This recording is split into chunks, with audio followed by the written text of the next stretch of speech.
আচ্ছা তাতান, লায়ন মানে কি? টাইগার মানে কি? এলিফ্যান্ট মানে? আউল মানে?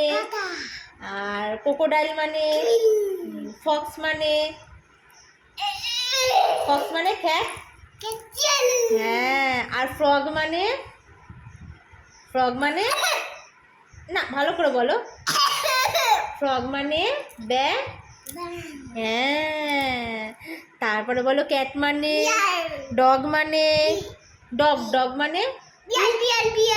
ক্যাট মানে বিড়াল, ডগ মানে? কু কু কু কু কু। হ্যাঁ হ্যাঁ, ওকে ভালো। আর বিয়ার মানে? বিয়ার মানে বিয়ার মানে বলো, বিয়ার মানে? তখন পারে না বিয়ার মানে। হ্যাঁ, এলিফ্যান্ট মানে? হাতি। আচ্ছা, তারপরে বলো হচ্ছে সবজির নাম বলো, সবজির নাম। পামকিন মানে? মিষ্টি। হ্যাঁ।